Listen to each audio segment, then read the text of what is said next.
Allez, on plonge directement dans le vif du sujet. Dans ce nouveau décryptage, on s'attaque à l'un des mystères les plus profonds et les plus tenaces de la physique moderne. Depuis presque un siècle, la science se heurte à un mur absolu. L'univers semble avoir une sorte de double personnalité, avec deux logiques de fonctionnement qui ne collent pas du tout ensemble. Et c'est exactement là qu'entre en scène l'harmonie dynamique. C'est un cadre théorique émergent, super audacieux, qui promet littéralement de construire un pont inédit entre une particule minuscule et les confins absolus de l'univers. Le vrai problème de fond, le grand éléphant dans la pièce, c'est celui-ci. Pourquoi est-ce que les lois magnifiques qui font tourner les galaxies s'effondrent complètement quand on essaye de les appliquer à un simple atome ? D'un côté, on peut calculer la trajectoire d'une planète sur des millénaires avec une précision d'horloger, la certitude est absolue. Mais de l'autre, dès qu'on zoome sur un électron, c'est le chaos probabiliste fondamental. Impossible de dire où il se trouve à un instant T. En fait, la physique nous donne deux manuels d'instruction contradictoires pour le même univers. Et l'harmonie dynamique propose enfin une porte de sortie conceptuelle à ce paradoxe. Au programme de cette exploration aujourd'hui, d'abord le grand schisme physique. Ensuite, l'ontologie de l'intégration, la formule unificatrice, ses limites mathématiques exactes, pour finir sur cette idée vertigineuse du réel vu comme un processus. On y va ? Première étape de notre parcours, le grand schisme physique. Pour bien commencer, il faut réaliser à quel point la science actuelle est coupée en deux. Le contraste est juste saisissant. D'une part, on a l'univers décrit par Einstein, la relativité générale. Le macro-univers, il est lisse, continu, comme un immense tissu élastique très prévisible. Et d'autre part, on a le royaume quantique de Heisenberg et de Bohr, le micro-univers. Un monde en pixels, discret, fait de sauts brutaux, entièrement dominé par les probabilités et l'incertitude.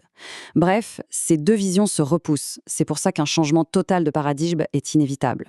Ce changement de paradigme, c'est notre deuxième point, l'ontologie de l'intégration. L'harmonie dynamique amène une solution philosophique radicale, en changeant carrément notre définition de la matière. Habituellement, l'esprit humain voit les choses comme des substances. Une chaise, une planète, un atome. C'est un peu comme une photo figée dans le temps, statique et isolée. Mais ici, le réel devient un processus. C'est plus une photo, c'est une vidéo en cours de lecture. Un flux dynamique en continu. Un atome, ce n'est pas une petite brique inerte, c'est une tornade d'interactions qui s'intègre en permanence avec le reste du cosmos. La matière, c'est tout simplement une relation en train de se produire. Alors, pour mesurer ce processus en continu, la théorie introduit une valeur mathématique absolue, le fameux xi. On l'appelle l'invariant d'intégration. C'est l'étalon de mesure de l'harmonie d'un système, et sa formule est super élégante. On multiplie C par F par S et on divise le tout par O. En clair, le C, c'est la connexion entre les éléments, le F, la fractalité, c'est-à-dire la capacité du système à répéter des motifs à différentes échelles, le S, c'est la stabilité, et au dénominateur, le O, c'est l'oscillation, l'incertitude de fond. En gros, plus un système est connecté, fractal et stable face à son petit chaos interne, plus son degré d'intégration grimpe en flèche. On en arrive au cœur de la matrice, notre troisième partie, la formule unificatrice. Juste avant de découvrir la grande équation, on pose les fondations avec trois variables clés qui vont servir de pont. On a d'abord OQ, l'oscillation quantique. C'est la variance microscopique, le frétillement permanent des particules. Ensuite, CG, la connexion gravitationnelle, qui correspond directement à la courbure de l'espace-temps d'Einstein. Et enfin, un terme classique, S sur OC, qui représente ce qu'on appelle habituellement la masse et l'énergie inertielle. Tout l'enjeu ici, c'est de voir comment la courbure cosmique et le frétillement quantique vont réussir à communiquer. Et voici la pièce maîtresse, la grande équation unificatrice. L'énergie totale E est égale à notre invariant xi, multiplié par le terme classique auquel on ajoute un couplage absolument fascinant, la racine carrée de l'oscillation quantique multipliée par la connexion gravitationnelle. Et c'est là que la magie opère. Équation à l'appui. Expliquer comment l'harmonie dynamique perçoit la correspondance entre la relativité générale et la mécanique quantique devient limpide. En observant la fin de la parenthèse, ce produit force la gravité de macro-échelle et l'incertitude de micro-échelle à interagir intimement. Elles ne s'ignorent plus du tout, elles se modulent mutuellement, tout encadrées par le niveau de cohérence globale de l'univers. C'est la cartographie parfaite, où les deux physiques rivales fusionnent enfin. Ce qui nous amène logiquement à la quatrième étape, les limites mathématiques exactes.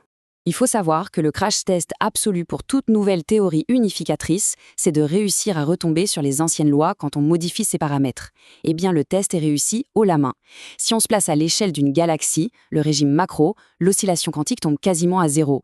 L'équation se simplifie d'un seul coup et boum, il ne reste que E égale mc², la formule mythique d'Einstein. A l'inverse, si on bascule dans le monde micro, l'équation se réduit gracieusement à E égale h nu, la célèbre base de Heisenberg et Planck. Et le plus incroyable, à l'échelle de Planck, là où la gravité rencontre les particules, la formule propose une vraie solution inédite pour la gravité quantique. Toute la physique du XXe siècle découle de cette seule et même équation. Dernière partie de notre décryptage, le réel comme processus. Ces preuves mathématiques entraînent des répercussions philosophiques complètement folles, avec une inversion totale de la causalité. Premier renversement, la gravité n'est plus la force qui tire et courbe l'espace. C'est une conséquence, un gradient créé par le besoin de s'intégrer. C'est la nécessité de trouver l'harmonie qui déforme la géométrie. Deuxième renversement, le temps. Le temps n'est plus la grande horloge absolue de l'univers, c'est un flux émergent, et il ralentit littéralement quand la cohérence interne d'un système augmente. Plus on attend l'harmonie, plus l'horloge s'étire. La réalité n'est donc rien d'autre qu'un ballet infini de couplage permanent. D'ailleurs, il y a cette phrase fondatrice tirée des recherches qui résume tout avec une force incroyable. Le réel n'est pas fait de choses, il est le processus d'intégration lui-même. Être, c'est intégrer. Il n'y a pas de danseur statique, isolé dans un univers vide, il n'y a que la danse elle-même. C'est une vision tellement plus riche. L'état naturel du cosmos, ce n'est pas la désintégration froide et chaotique, mais une réorganisation constante et acharnée pour maximiser la cohérence.